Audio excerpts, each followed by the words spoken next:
अस्सलाम स्टूडेंट्स अगर लेक्चर में किसी दौरान मेरी आवाज़ आना बंद हो जाए तो इसका ये मतलब नहीं समझिएगा कि आगे के तमाम लेक्चर में आवाज़ बंद है। अगर कहीं पे मुझे कोई ऐसी अपने बैकग्राउंड से या कहीं से कोई नॉइज़ लगी तो मैं आवाज़ को बंद कर दूँगी माइक से, ठीक है। अच्छा जी, तो अब हम स्टार्ट करते हैं गैसियस एक्सचेंज। होप सो जो मैंने आप लोगों को जो लेक्चर्स प्रोवाइड किए थे पिछली डेमो क्लासेस में और जो कल भी और आज भी तमाम बच्चों को अगेन एंड अगेन प्रोवाइड किए गए ताकि वो लोग अपनी चीज़ को रिपीट कर सकें और जो कुछ उन्होंने पढ़ा है वो उनके दिमाग में रहे। अगर तमाम बच्चों ने वो कर लिया है तो अब हम आगे मूव करते हैं। देखिए बेटे, हमने जब पढ़ा था तो हम लोगों ने एक तो फोटोसिंथेसिस और रेस्पिरेशन के दरमियान डिफरेंसेस पढ़ा था। अब हम पढ़ेंगे स्टोमेटा का स्ट्रक्चर कि स्टोमेटा क्या है। स्टोमेटा का स्ट्रक्चर पढ़ने का मकसद क्या है? मकसद ये है कि हमें पता चल सके कि प्लांट्स के अंदर बेटे गैसियस एक्सचेंज किस तरह से होता है, प्लांट्स में गैसेस किस तरह से एक्सचेंज होती हैं, ठीक है। अच्छा जी, स्टोमेटा है क्या? स्टोमेटा जो है ना बेटा वो सिंगुलर, स्टोमेटा जो है वो प्लूरल वर्ड है, ठीक है, जो एक सिंगुलर वर्ड से निकला है जिसको हम कहते हैं stoma.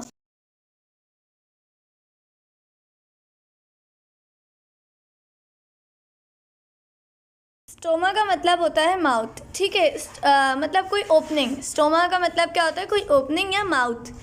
These are microscopic opening present in the epidermis of leaves. देखो ये जो होती हैं माइक्रोस्कोपिक यानी इतनी माइन्यूट, इतनी छोटी ओपनिंग होती हैं कि इनको हम किसके ज़रिए देख सकते हैं? माइक्रोस्कोप्स के ज़रिए देख सकते हैं। और ये कहाँ प्रेजेंट होती हैं? Epidermis of leaves. देखो बेटे, जब हम पढ़ रहे होंगे ना बायो, तो एक चीज़ का तमाम बच्चों ने बहुत ज़्यादा ख्याल रखना है। वो ख्याल क्या रखना है कि हम जो कुछ भी पढ़ रहे हैं उसके अंदर जो भी टर्म्स आ रही, जैसे कि क्या टर्म आती है इसके अंदर? स्टोमेटा। स्टोमेटा क्या है? ओपनिंग्स है। ओपनिंग्स किसकी? Openings of plant stay. और इसका सिंगुलर क्या है? स्टोमा। फिर आगे एक और टर्म एपिडर्मिस। देखो बायोलॉजी में खेल क्या है? खेल सारा टर्म्स का है। जिस बच्चे को टर्म्स आ गई ना उसको प्रोसेस याद करने में मसला नहीं होता। बायोलॉजी से बच्चे भागते क्यों? भागने की वजह यही है कि वो कहते हैं उफ इतने मुश्किल वर्ड हैं। अभी तो भाई कुछ भी मुश्किल नहीं है, आगे जब पढ़ेंगे तो और मुश्किल होता है, लेकिन कोई भी चीज़ मुश्किल होती ही नहीं है। हमारे ही बारे में स्टडी है, बस एट दैट टाइम हमारा सोचने का लेवल अभी इतना इंक्रीज़ नहीं किया है कि हम लोग उस चीज़ को आसान समझें। तो बेटे एपिडर्मिस क्या है? देखो एपिडर्मिस, यहाँ देखो एपिडर्मिस है ये वाली लेयर। ये ऊपर जो येलो वाली लेयर है ना ये नहीं है, ये तो क्यूटिकल है। जो ऊपर ये मौजूद है ना ये है एपिडर्मिस। बेटे एपिडर्मिस जो होती है ना, एपिडर्मिस आपकी होती है outer most covering of plant. ऐसी कवरिंग जिसके ऊपर किसकी लेयर मौजूद होती है? क्यूटिकल की। ये बात यहाँ पर मेंशन नहीं है लेकिन मैं आपको बता दूँ क्यूटिकल। क्यूटिकल क्या है? क्यूटिकल एक वैक्सी लेयर है। वैक्स क्या होता है? मोमबत्ती का वैक्स देखा है तमाम स्टूडेंट्स ने? इस किस्म की एक वैक्स टाइप की लेयर होती है जिसकी वजह से अब आप लोगों ने क्या करना है अपने घर में, अगर आपके घर में पौधे मौजूद हैं, अगर नहीं भी मौजूद तो बाहर कोई प्लांट लें और उसका लीफ लेकर उसके ऊपर पहले पानी डालें। आप देखेंगे वो पानी को एब्जॉर्ब नहीं करेगा बल्कि उसके सरफेस पे पानी मौजूद रहेगा। क्यों? क्या वजह है? प्लांट फिर कैसे एब्जॉर्ब करता है? क्या वजह है कि उसने एब्जॉर्ब नहीं किया वाटर को? भाई वजह यह है कि उसके ऊपर मौजूद है एक वैक्सी लेयर, लेकिन वो वैक्सी लेयर इतनी बारीक है कि हमें हमारी नेक्ड आई से नज़र नहीं आती, ठीक है। अब आपको एपिडर्मिस सही से समझ आ गई होगी।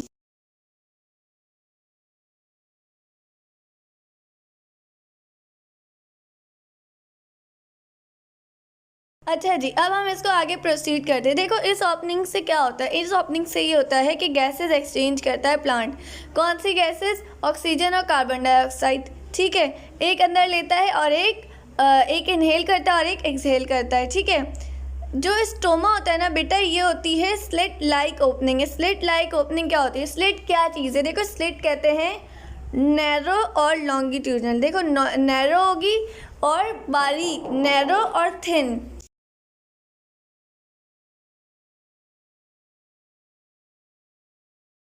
तो मैं आपसे कह रही थी कि नैरो और थिन, बारीक होगी और नैरो लंबी होगी, ठीक है। लंबी होगी, बारीक होगी, ठीक है। अच्छा जी आगे आ जाइए। अच्छा ये जो होती है स्टोमेटा की स्लिट लाइक ओपनिंग है दो चीज़ों से बनती है, दो स्पेशल सेल्स है और उसको हम क्या कहते हैं? Guard cells. Guard cells, guard cells क्या है? ये देखिए ये हैं आपके गार्ड सेल्स। गार्ड सेल्स किस तरह के होते हैं? किडनी की शेप की तरह होते हैं। जैसे किडनी होती है ना, बीन लाइक, जैसे बीन्स होती हैं वैसे होते हैं। अच्छा जी, इनके अंदर मौजूद होता है क्लोरोफिल। सबसे पहले स्ट्रक्चर समझे, फिर मैं आपको बुक की वर्डिंग भी पढ़ा दूंगी। देखो ये है गार्ड सेल आपका, ठीक है। इसके अंदर ये जो क्लोरोप्लास्ट है, ये क्लोरोप्लास्ट क्या है बेटा, इस क्लोरोप्लास्ट के अंदर ये बेसिकली क्या मौजूद है, क्लोरोफिल। बुक में क्लोरोफिल मेंशन नहीं किया, क्लोरोप्लास्ट का आएगा, तो क्लोरोप्लास्ट के अंदर ही बेटे क्लोरोफिल मौजूद होता है। क्लोरोफिल ग्रीन कलर का स्ट्रक्चर कलर होता है, ग्रीन कलर का पिगमेंट होता है, क्लोरोप्लास्ट के अंदर मौजूद होता है, ठीक है। अच्छा जी, दूसरा क्या मौजूद है, न्यूक्लियस मौजूद है, वैक्यूल मौजूद है। ये कह रहे हैं, देखो इसको कर लेते हैं, गार्ड सेल कह रहे हैं, और ये गार्ड सेल की सेल वॉल है, ठीक है।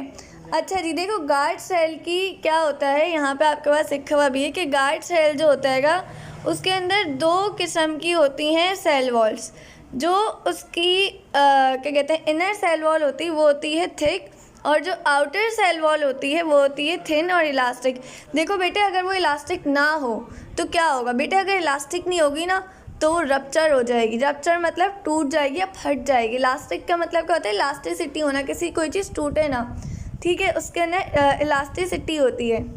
अच्छा जी, आगे आ जाए। The opening and closing of stomata depends upon turgidity of guard cell. देखो बेटा टर्जिडिटी क्या होता है, टर्जिडिटी कहते हैं फूलना, स्वेल करना, सही है, स्वेल करना। होगा क्या कि ड्यूरिंग डे टाइम, दिन में जब फोटोसिंथेसिस हो रही होगी तो गार्ड सेल के अंदर एक चीज़ अक्यूमुलेट होगी। अक्यूमुलेट क्या कहते हैं, जमा होना। क्या जमा होगा, ग्लूकोज। ग्लूकोज क्या है, फोटोसिंथेटिक सोल्यूट। फोटोसिंथेटिक सोल्यूट किस में इंक्रीज हो जाएगा, गार्ड सेल के अंदर। जैसे ही ये गार्ड सेल है आपके, ठीक है, इसके अंदर सॉल्यूट आ गया। अब देखो सॉल्यूट आया ना, सॉल्यूट क्या करता है, देखो जिस जगह पे सॉल्यूट इंक्रीज हो जाता है ना वो सॉल्वेंट को अपनी तरफ अट्रैक्ट करता है। सॉल्वेंट क्या, नमक, सॉल्वेंट क्या, वाटर नमक कह रही थी मैं, सॉरी, वाटर को अपनी तरफ अट्रैक्ट करता है। देखो सॉल्यूट, कोई भी सॉल्यूट है, जब किसी चीज़ के अंदर सॉल्यूट इंक्रीज करता है ना तो ये एक फिनोमेना है कि वो अपनी तरफ वाटर को, सॉल्वेंट को, लिक्विड को क्या करता है बेटे, अट्रैक्ट करता है। अब इसके अंदर ग्लूकोज इंक्रीज़ हुआ, इसने पानी को अपने अंदर एब्जॉर्ब किया, अट्रैक्ट किया, जिसकी वजह से क्या हुआ कि वो जो क्या कहते हैं टर्जिडी थी वो क्या हो गई, टर्जिड हो गया, स्वेल हो गया। जब उसके गार्ड सेल के अंदर पानी भर जाएगा तो वो फूल नहीं जाएगा, जैसे ही वो फूला वो खुल गया। फूलने से क्या हुआ, उसका शेप इस किस्म का हो गया, सी शेप। पहले वो ऐसे था, ठीक है, जैसे ही वो फूला इसका शेप ऐसा हो गया। समझ आई सबको ये बात? अच्छा जी, आगे आ जाइए। अच्छा, हमने कहाँ तक कर लिया, हमने कर लिया ड्यूरिंग डे टाइम, अक्यूमुलेशन हो गया, turgidity. The stomata are open and the process of taking in of carbon dioxide. जब देखो स्ट्रोमेटा खुला, कार्बन डाइऑक्साइड अंदर गई, CO2 अंदर गई, ठीक है, और क्या होगा, ऑक्सीजन बाहर आएगी अनटिल इट बिकम्स डार्क। अक्सर बच्चे इसका समझते हैं कि स्ट्रोमेटा डार्क हो जाता है, बेटा स्ट्रोमेटा डार्क नहीं होता। जब डे टाइम ख़त्म होता है यानी नाइट स्टार्ट होती है, रात स्टार्ट होती है, तब तक ये प्रोसेस चलता रहता है। यहाँ किसी को कोई भी क्वेश्चन हो, कोई भी कन्फ्यूजन हो, फ्री टू आस्क मी। ये यहाँ तक सबको समझ आया? क्योंकि अब जो टॉपिक स्टार्ट करेंगे वो होगा गैसियस एक्सचेंज इन एनिमल्स। अच्छा बच्चों, अब आ जाएं आगे। हमें अब स्टार्ट करना है, एक सेकंड बेटे मैं स्लाइड निकाल लूँ। हाँ, गैसियस एक्सचेंज इन एनिमल्स। देखो बेटे, जैसे प्लांट्स में गैसियस एक्सचेंज होता है ना, ऐसे ही गैसियस एक्सचेंज किसमें होता है, जानवरों में भी होता है। जानवरों में गैसियस एक्सचेंज किस तरह से होता है, रेस्पिरेशन। क्या होता है उसके अंदर, देखो अगर आपको खाने से एनर्जी हासिल करनी है ना तो गैसियस एक्सचेंज होना लाजमी है, क्योंकि जब हमारी बॉडी के अंदर ऑक्सीजन आएगी तभी तो फूड ब्रेक डाउन होगा in the presence of oxygen. तभी तो हम सारा प्रोसेस ये भी समझेंगे इन डाइजेशन। अभी जितना है पहले हम उसको कवर अप करेंगे। देखो हमारे अंदर क्या प्रोसेस होता है कि हम लोग ऑक्सीजन को लेते हैं और कार्बन डाइऑक्साइड को क्या करते हैं, एक्सेल करते हैं। ये हमारा कौन सा प्रोसेस होता है, गैसियस एक्सचेंज का, ठीक है। जब गैसियस एक्सचेंज होता है ना बेटे तो उसके अंदर बनती है एनर्जी। जब एनर्जी बनती है ना गैसियस एक्सचेंज की वजह से तो उस प्रोसेस को हम कहते हैं रेस्पायरेशन। अक्सर बच्चों के माइंड में ये होता है कि गैसियस एक्सचेंज और रेस्पायरेशन एक ही चीज़ है। नहीं बेटे, दोनों में बहुत डिफरेंस है। अच्छा जी, अब आ जाए आगे। देखो जो एक्वेटिक एनिमल्स होते हैं, मतलब पानी में रहने वाले एनिमल्स होते हैं, उनका जो रेस्पिरेटरी मीडियम होता है ना, वो क्वाइट डिफरेंट होता है किन से, ह्यूमंस से। ठीक है, कैसे? क्योंकि वो पानी में रहते हैं तो वो कहाँ से अपनी क्या कहते हैं ऑक्सीजन लेंगे, वो लेंगे वाटर से ही। जबकि जो ज़मीनी जानवर होते हैं, टेरेस्ट्रियल एनिमल्स होते हैं, बेटे ये वर्ड्स याद रखना। एक्वेटिक पानी में रहने वाले, एक्वा का मतलब होता है वाटर, एक्वा का मतलब क्या होता है, वाटर, और टेरेस्ट्रियल कहते हैं ज़मीन पर रहने वाले जानवर। ठीक है, तो हम लोग अपनी ऑक्सीजन कहाँ से लेते हैं, एयर से। तो एयर के अंदर कितना अमाउंट ऑक्सीजन का मौजूद है, ऑक्सीजन कौन सी फॉर्म में मौजूद है, मॉलिक्यूलर फॉर्म में। जब मॉलिक्यूलर फॉर्म में ऑक्सीजन मौजूद है तो कितने अमाउंट में मौजूद है बेटे, वो 21% मौजूद है। कितने परसेंट मौजूद है, 21%। ठीक है, और उसके अंदर जो वाटर के मॉलिक्यूल्स हैं वो कितने क्या कहते हैं परसेंट मौजूद हैं, वो मौजूद हैं 5%। क्लियर यहाँ तक? देखिए यहाँ पे आपको मेंशन भी किया हुआ है। In order to exchange gases animals have respiratory. देखो हम लोगों के पास एक होती है रेस्पिरेटरी सरफेस। रेस्पिरेटरी सरफेस क्या है? बच्चे बोलेंगे कि मिस ये जो लंग्स है ना हमारे, इनकी जो ये सरफेस है ना, ये होती है रेस्पिरेटरी सरफेस। नो बेटे, रेस्पिरेटरी सरफेस में तो हमारे पास पूरा एल्वेलाई आता है, हमारे क्या कहते हैंगे एल्वेलर सिक्स होते हैंगे, ये सारी चीज़ें होती हैं। अभी हम आगे इनको अच्छे से इन डीप पढ़ेंगे भी। ठीक है, रेस्पिरेटरी सरफेस क्या होता है ये। ठीक है, अच्छा जी, एनिमल्स कहाँ से करते हैं गैसेस का एक्सचेंज बेटा? रेस्पिरेटरी सरफेस से। यूनिसेलुलर ऑर्गेनिज्म, यूनिसेलुलर कौन सा ऑर्गेनिज्म को कहते हैं? जिनके अंदर एक सेल मौजूद होता है। वो कैसे गैसेस एक्सचेंज करते हैं? वो करते हैं, वो जैसे कि इसका एग्जांपल आपको दी हुई प्रोटोजोआ की। वो लोग गैसेस एक्सचेंज कैसे करते हैं? वो करते हैं अपनी प्लाज्मा मेम्ब्रेन से। प्लाज्मा मेम्ब्रेन जो होती है ना उनकी, वो उनकी क्या होती है, रेस्पिरेटरी सरफेस, जहाँ से गैसेस का एक्सचेंज होता है। अब यहाँ पर मैं आपको एक प्रोटोजोआ दिखाती हूँ। देखिए बेटा, ये है एक प्रोटोजोआ। ठीक है, इसके अंदर आप ये देखिए प्लाज्मा मेम्ब्रेन। प्लाज्मा मेम्ब्रेन क्या होती है बेटे? जो ग्रीन कलर की बनी हुई है ना, इसके अंदर ये है प्लाज्मा मेम्ब्रेन। ये जो देखो एक एक ग्रीन मेम्ब्रेन है और एक इसके ऊपर ये धागे आ रहे हैं। ये जो धागे हैं ना, ये प्लाज्मा मेम्ब्रेन नहीं है, ये तो पीली, इसको पीली कहते हैं। ठीक है, और जो ये जो सर्कल के फॉर्म में मौजूद है ना ग्रीन कलर का, ये आपके पास है प्लाज्मा मेम्ब्रेन। प्लाज्मा मेम्ब्रेन क्या है बेटे? प्लाज्मा मेम्ब्रेन हम लोग सेल मेम्ब्रेन को कहते हैं। जैसे हम प्लांट्स की बात करें तो उनके अंदर सेल वॉल मौजूद है, उसके बाद उनकी सेल मेम्ब्रेन आती है, फिर साइटोप्लाज्म, और फिर उनका न्यूक्लियस और ओवैक्यूल वगैरह तमाम स्ट्रक्चर्स पे उसके अंदर मौजूद होते हैं। ठीक है, तो क्या है कि उनके सेल वॉल के बाद क्या मौजूद होती है? प्लाज्मा मेम्ब्रेन मौजूद होती है, जिससे क्या होता है, उनका गैसियस एक्सचेंज होता है। ये क्लियर हुआ तमाम स्टूडेंट्स को? चलें अब आगे आ जाएं। अच्छा जी, उसके बाद है कहाँ पे थे हम लोग? हाँ, कि इंसानों में एनिमल्स में जो क्या कहते हैं गैसियस एक्सचेंज होती है, वो रेस्पिरेटरी सरफेस जो होती है उसके थ्रू होती है। ठीक है, और जो क्या कहते हैं प्लाज्मा मेम्ब्रेन की जो रेस्पिरेटरी सरफेस होती है वो क्या होती है? उनकी रेस्पिरेटरी सरफेस होती है उनके प्लाज्मा मेम्ब्रेन। और जो मल्टी सेलुलर एनिमल्स होते हैं, ऐसे एनिमल्स जिनके अंदर बहुत सारे सेल्स होते हैं। देखो, एक तो यूनिसेलुलर एक सेल वाले, और मल्टी सेलुलर ज़्यादा सेल वाले। ठीक है, मल्टी मतलब मल्टीपल सेल्स जिनके अंदर मौजूद होते हैं, तो उनके अंदर गैसेस का एक्सचेंज उनके बॉडी के सरफेस। देखो बेटे, आपके जो हाथ हैं या आपका जो क्या कहते हैं, अक्सर आपको पसीना आते हैं। ठीक है, तो क्या होता है बेटे, वहाँ पर भी आपकी गैसेस एक्सचेंज हो रही होती है।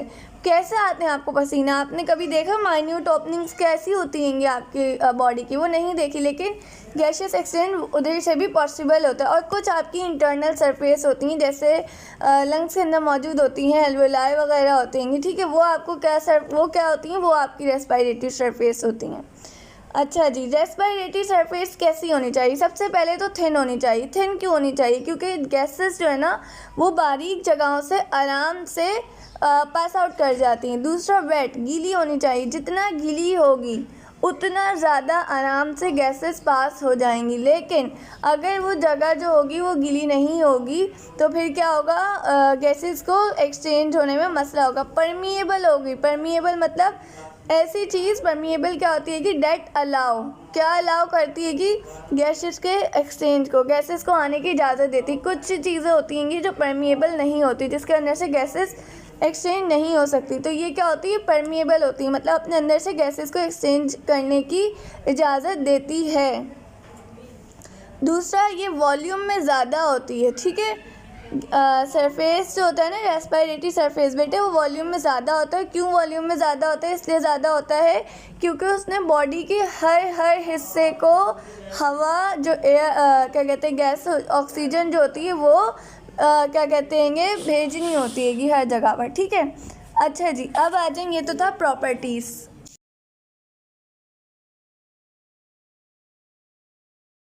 अब आ जाए proportion of respiratory surface. It must be sufficiently large enough to exchange gases for all the cell of the body. देखो, ये इतनी बड़ी होनी चाहिए कि जो क्या कहते हैं, एक्सचेंजेस है ना गैसेस के, वो सेलुलर लेवल पे भी इजीली हो सके, यानी सेल्स तक भी गैसेस आराम से पहुंच सके, ठीक है। हमारे जो टोटल सरफेस एरिया होता है, रेस्पिरेटरी सरफेस जो ह्यूमन का होता है, वो 20 टाइम्स जो होता है ना, ज़्यादा होता है किससे, साइज़ ऑफ द बॉडी से। किस तरह से? ये हमारे बॉडी के अंदर मौजूद होते हैं कुछ बहुत ज़्यादा इस किस्म के गोल गोल से सर्कल्स, जिन्हें हम लोग एल्वुलाई कहते हैं, जो यहाँ पर आपको ये नज़र आ रहे हैं, जो कि कुछ थैलियों में मौजूद हैं। ये बहुत सारे मौजूद होते हैं हमारे लंग्स के अंदर। तो ये हमारे पास एक बहुत ज़्यादा देखो, अगर हमारे पास रेस्पिरेशन की सरफेस सिर्फ लंग्स होते हैं, ठीक है, अजीब से, देखो यहाँ से अब समझ आएगा, सिर्फ लंग्स होते हैं, ठीक है, सिर्फ लंग्स की जो ये जो सरफेस होती, ये हमारे पास गैसेस को एक्सचेंज करती, तो फिर क्या था कि इतनी ज़्यादा गैसेस तो एक्सचेंज ही नहीं हो सकती। देखो, वॉल्यूम से मुराद क्या है, ये एक कंटेनर है आपके पास, ठीक है। अच्छा जी, इसके अंदर आप ये देखें कि कलर पता नहीं चेंज हुआ या नहीं, हो गया। इसके अंदर ये आपके पास एयर आ गई। अब बेटे, बीच में जो एयर मौजूद है ना, वो तो बीच में ही रहेगी। जो साइडों में एयर है ना, वो यहाँ से एक्सचेंज होकर आ जाएगी बॉडी के अंदर। बीच वाली एयर तो आ ही नहीं सकेगी। तो फिर क्या होता है कि हमारे पास क्या मौजूद होते हैं, एल्वुलाई मौजूद होते हैं, जो बहुत ज़्यादा गैसेस एक्सचेंज करवाने में क्या करते हैं, हेल्प करते हैं, ठीक है। होप सो अब ये सारी बातें आपको क्लियर हो रही होंगी। ये सारी बातें सिर्फ समझने की हैं, ठीक है। अब उसके बाद जो इससे ज़्यादा कॉम्प्लेक्स है, ज़्यादा मुश्किल है, वो हम आगे पढ़ेंगे गैसेस एक्सचेंज इन ह्यूमन में। मुश्किल नहीं है, मतलब आसान ही है, लेकिन बहुत ज़्यादा डिटेल में है, ठीक है। अच्छा जी, respiratory surface an increase surface for gases exchange allow faster rate of diffusion. देखो, जितना ज़्यादा जो सरफेस जो होगा वो ज़्यादा होगा ना, उतनी ज़्यादा ऑक्सीजन जो है वो क्या कहते हैं, बॉडी के अंदर आएगी, और उतनी ही ज़्यादा कार्बन डाइऑक्साइड रिमूव होगी, ठीक है। अच्छा जी, अब स्टार्ट करते हैं गैसेस एक्सचेंज इन ह्यूमन में गैसेस एक्सचेंज कैसे होता है। The process of respiration involves breathing, gases exchange and cellular respiration. हमारे अंदर जो रेस्पिरेशन होती है वो 3 तरीक़ों से होगी। कौन कौन से उसके अंदर मतलब प्रोसेसेस इन्वॉल्व होते हैं? एक ब्रीथिंग, दूसरा गैसेस एक्सचेंज, तीसरा सेलुलर रेस्पिरेशन। मतलब पहले सांस लिया, गैसेस अंदर आई, गैसेस का एक्सचेंज होना, और हमारे सेल्स का भी फर्दर रेस्पिरेशन करना ताकि एनर्जी बने। Like other terrestrial vertebrates, our respiratory surface is located inside the body in form of alveoli.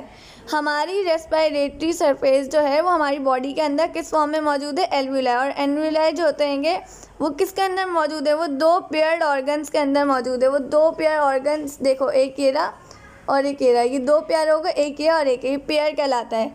वो 2 पेयर ऑर्गन्स, इनको हम कहते हैं लंग्स। इसके अंदर हमारे पास क्या मौजूद होंगी? हमारे पास एल्वुलाई मौजूद होंगी, ठीक है। Human respiratory system. Our respiratory system consists of paired lungs located inside the thoracic cavity. Thoracic cavity क्या होती है बेटे? आपका जो सीना है ना, वो जो कैविटी है, वो जो सीने की जगह है, वहाँ पर आपके लंग्स मौजूद होते हैं। जैसे यहाँ पर आप देख रहे हैं, ये है लंग्स, कहाँ पे मौजूद है? आपके सीने की कैविटी में, ठीक है। तो ये ठीक है, यहाँ से भी हम लोग अब इसका एयर का पैसेज पढ़ेंगे कि किस तरह से एयर पैसेज होता है। एयर कहाँ कहाँ से पास होती है?